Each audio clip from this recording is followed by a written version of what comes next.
Ladies and gentlemen, please welcome academically trained futurist and 21st century visionary, founder of Forward Elements Inc., and lead futurist at Future Think, Mr. Garry Golden.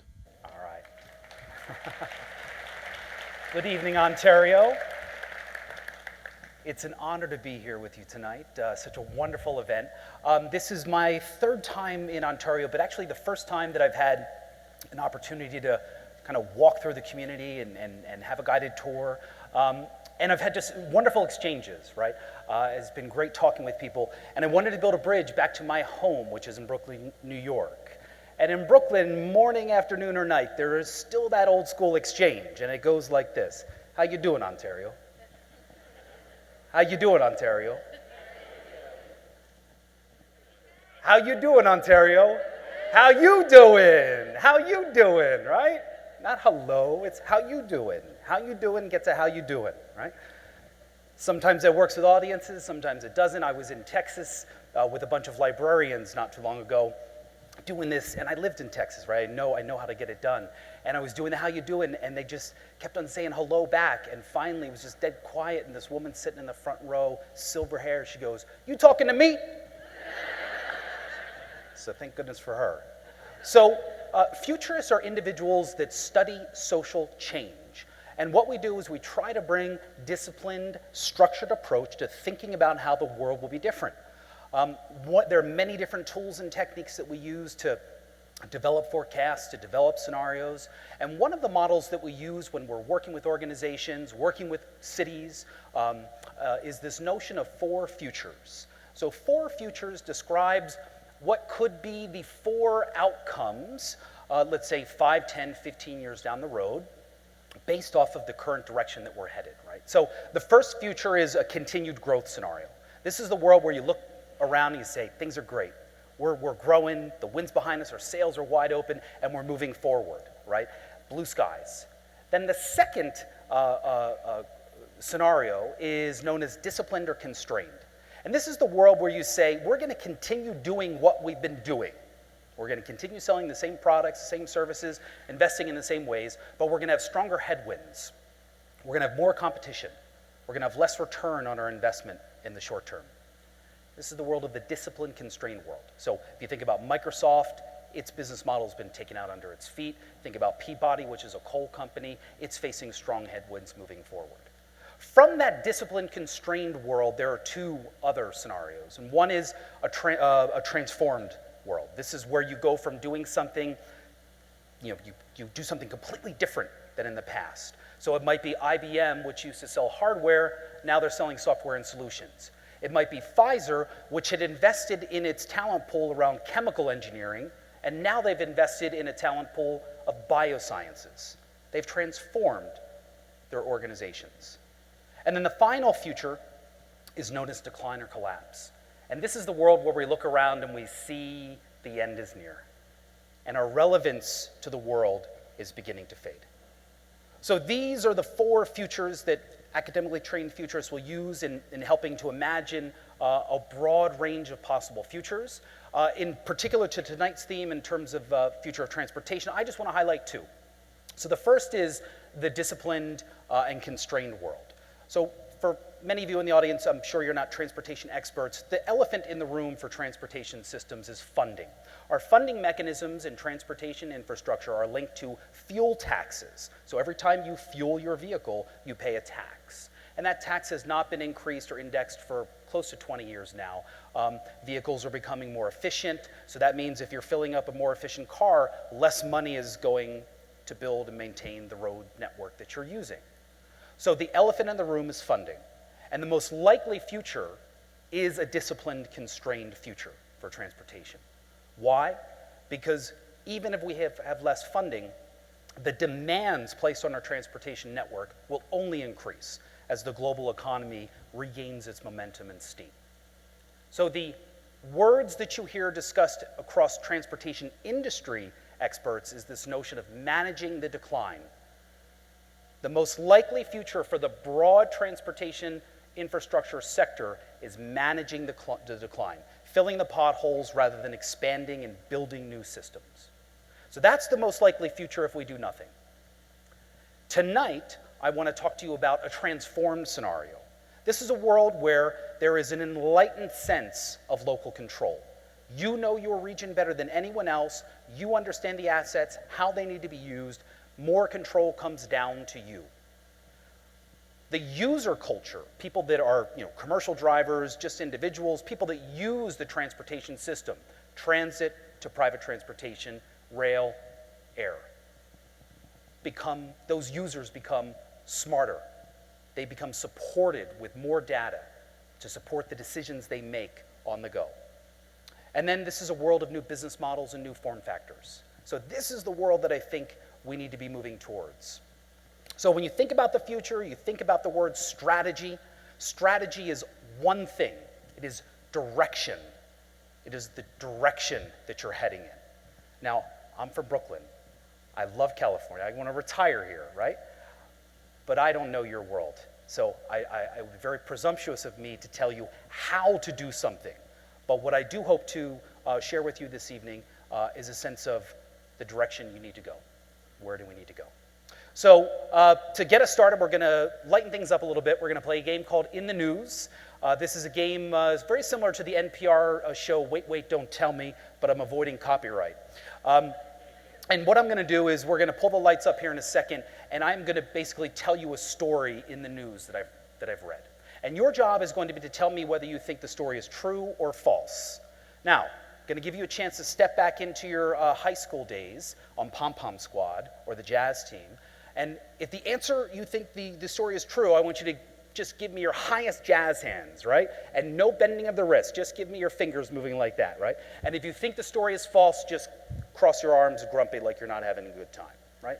So, the first story, give a little background. The term active assist refers to a vehicle. It can be a truck or a personal vehicle that has systems built within it that will act if the human does not. So if you're driving down the highway and you have an active assist car and you're about to hit a vehicle, the car will alert you. If you don't press the brake, the car will press the brake.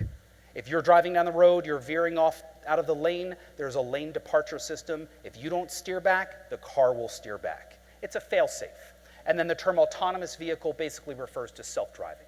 So the true-false here is the country of Germany, high-end engineering culture, are they now in the early stages of approving a captain license that would enable people to operate these types of vehicles? So, give me your best jazz hands and keep them up high. I want everyone to keep their hands up high, right?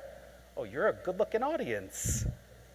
I feel like I should go down and do an Ellen moment and get a selfie with City Council. Keep your hands up. Keep your hands up. For folks that have your hands down, look at these people with their hands up doing jazz hands, right? These are the visionaries, the risk takers in the community. These are the people that see what's possible in the world, and they're wrong. They're wrong. But you are my people. You are my people. Why is this important? There are two ways that we can grow the utilization of our transportation assets. We can build new roads. We can build more rail lines. We can build more airports, right? The other way is that we can increase the utilization rate of the existing system. That one is cheaper. So if you look at our road system today, we could have 10 times as many cars flowing on those roads. But we can't because humans are driving those cars. And humans are terrible drivers.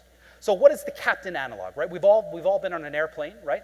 When you get on an airplane, a captain comes on, and the captain says, welcome, and you go through this thing, and you take off, and you cruise at 38,000 feet, and then you land, and the captain comes on and thanks you for flying. And what just happened? Who flew that plane, right? In your heart, the captain flew that plane. In reality, the computer flew that plane. In our hearts, the captain flew that plane, right? We are moving towards a world where cars have become computers on wheels. Cars are sensing the world around us. They're communicating with each other. They are communicating with infrastructure. They're not texting. They're not getting distracted, right? They're not thinking about what's going to happen when they get home. They are focused on one thing. And this is not like Apple and Microsoft building these systems. These are high redundancy programs. Cars are moving towards an era of autonomous operation, where vehicles can essentially drive the driver. In our heart, the human will be in charge. We are moving from an era of the driver to the captain. Now, self-driving cars they're in the pipeline. There are 3 states now in the US that have legislation that enables pilot testing. The other Ontario up in Canada is now looking at a 5-year test run program. Nissan wants to bring them to the market in 2020. It's coming. It's coming faster, and all the insurance stuff is coming. The biggest hurdle is going to be the social norms, us, the people. So, their transition is the thing we need to focus on. And the transition is a world in which cars do not drive themselves, but the cars work with the driver to make sure that we move along safely and we never have to stop. This is the world of active assist. Where is this being put out into the market today? In 2013 for Tauruses, right? So how do we, within this region, elevate expectations for people to begin that captain era experience? The consumer world is going to take a little time, right? And the benefits are that it makes the whole system move more seamlessly. The folks that you really have leverage with are the people in the commercial operation, right? Commercial drivers. People going back and forth to the port, loading up the trains, going back and forth to the airport. There's a project in the European Union that has been kind of run through and is now in its next phase of development that uses this notion of a road train, a road platoon, in which it basically takes active assist trucks and cars, locks them into 4 or 5 or 6 vehicle formations, a couple feet behind each other, and you just move forward as a virtual train. You're all going to the same destination, right? How do we in Ontario increase the likelihood that this type of capability will be present in our distribution systems before everyone else? How do we become open enough to exploring the upside of this fairly radical form of safety technology? So it's not just about self-driving cars and active assist. There are apps that you can plug into your car that will help you become better drivers, increase, save on gas mileage. Automatic is a startup in California that's one to watch. And it's also not just for people that own vehicles. There are applications now being developed to increase ride-sharing capabilities, to connect people with transit options. There are applications being developed for people that do not have smartphones, that are more place-based in local businesses and in transit stops themselves. The strategy here is a people strategy. It's saying, if we want to be successful in terms of our transportation infrastructure, we need to have the smartest, most informed user base in the country. This is a people strategy. So, this is going to take time. We don't need to turn over the entire fleet to gain the upside. There are studies and models that suggest that only 1 out of 6 vehicles on a road system, or 1 out of 6 trucks on a road system, needs to be active assist or autonomous for the rest of the system to basically fall in lock and step behind them. So the transition will be a long time, but the immediate benefits could be here sooner than we expect. All right, second in the news question. Give you a little bit of background of this. The formation, or the visual underneath there is what we call a graph database, right? Graph data. I bet you didn't wake up this morning thinking you'd hear a speaker say graph database, right? Graph database is basically lines and circles. The circle is a node. So imagine, one of those nodes is the port of Houston. And then the lines to the other circle, that circle might be a company. The other circle might be the airport. Another circle might be a country. It's entities, and then the lines are the relationship between the entities. That's what it is. So the true-false here is there's an organization called the Center for Houston's Future. Full disclosure, I used to work for them.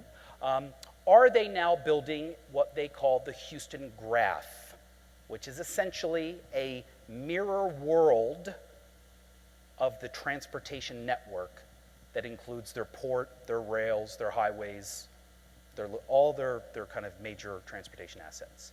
So last chance here, give me jazz hands up if we think true, the Houston graph, excellent. There's some humming here, the people don't trust me, and there's a good reason, because I'm lying to you again. But the upside is that we're done with In the News, so I won't be lying to you anymore, right? This is false. This is false. I have planted seeds in Houston to make it true. And just kind of as a side note, the Center for Houston's Future, what a wonderful organization. What a wonderful organization. I think some partnerships there. It's a business civic group. So we are living in a world in which data is driving innovation. And the term that you hear again and again and again at conferences is big data, big data. And if you go to these conferences, if anyone says big data again, you just want to go crazy, right? Run outside screaming. Big data refers to the 3 V's. Volume, the amount of it. Velocity, the speed of it. It's coming in real time. And then variety, the type of data. Data from sensors, data from computers, data from people, data from social networks, data from machine logs, data from cars, data from trucks, data from trains.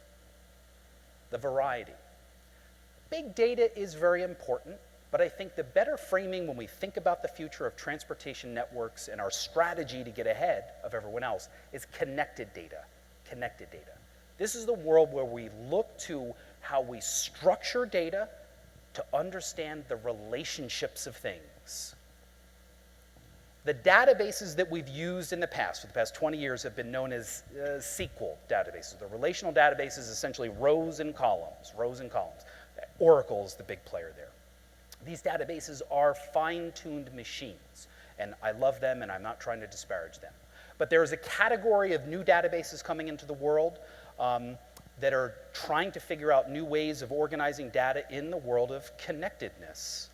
And one of those tools is known as a graph database. Graph database. So where is it used today? Well, we already live in a graph database world. Right? Google, at the time of its emergence, was, why was it better than everyone else? Well, it took a graph approach. It said, okay, if I want to see the best steakhouse in Ontario, I type that search in, what should the result be? The result should be the link that everyone else is linking to. It should be the node that has the most inbound links. That's the best steakhouse, right? Match.com, Twitter, they're interest graphs. LinkedIn, Facebook, they are social graphs. So if I want to know if I'm looking for a job, I'll go to a LinkedIn page of a company and I will see the connections to people that work with that company. And then I can see the connections from them to my friends and their friends and their friends. That is the thinking and the structure of graph. So what we see in the future is we're going to have learning graphs that tell us what we know and how we know it. We're going to have health graphs. And we will likely see transportation graphs. So what would that look like in Ontario? I'm biting off a lot here, guys, right? It would take a long time to really describe what that would look like, but it's essentially this.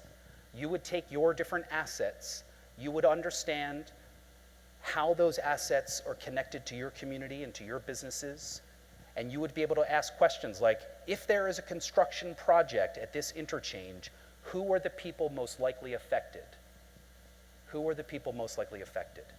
If I am the library and I want to have more people coming to my library via transit, which transit stops, which communities are most connected to me now? Graph databases allow us to ask questions about the world based off of the relationships of things. Now, how we do this, very technical. Is the timing right now? Who knows? But the seed I want to plant with you tonight is to begin thinking about how you will structure your transportation data. So, what are the headlines that we might see in 2020 that come out of the great innovations ahead? What are the things that we might read in the newspapers and see on TV? Maybe the airport looks to build up its reputation. If we can't get the carriers in, maybe we'll build our brand better. Wearables, these devices that you put on your wrist and Google Glasses and all this stuff, maybe you have a public-private partnership where anyone that walks off that airplane can purchase a wearable that when they're driving around the region will help them navigate through seamlessly. Maybe you have that type of partnership. Maybe the airport becomes the first airport in the country to have an active assist fleet offered to its visitor base. Beyond the airport, how do we increase the safety and the flow of everyday drivers and give benefit to the business and freight logistics community by increasing the flow? We accelerate the adoption of these advanced vehicle systems. If we're looking for big catches, can we imagine Volvo choosing Ontario for their road platoon headquarters? I was saying earlier I want 10% if this actually happens. And then finally, we are at a point of vehicle electrification where we are looking at the opportunity to build new form factors. Cars do not have to be big and bulky. And one of those form factors that all major car companies are looking at is the pod, right? It's the Segway machine with a shell on it. What this device is good for is solving that last mile problem.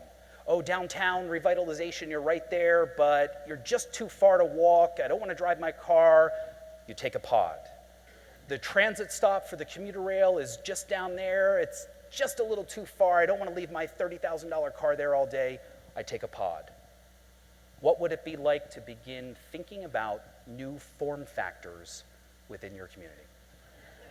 So I'm over time. This is the face I get from most audiences, that shock and awe, like, just give me my old Corvette from the 1950s, right? Go back to the old days. And this is the face that I want to leave you with. The mindset of thinking about the future is present. This is my child, Noah. He's 3 years old now, but this is the stage of life that began his curiosity phase. The things that made him uncomfortable, the things he didn't understand, he pursued it every day.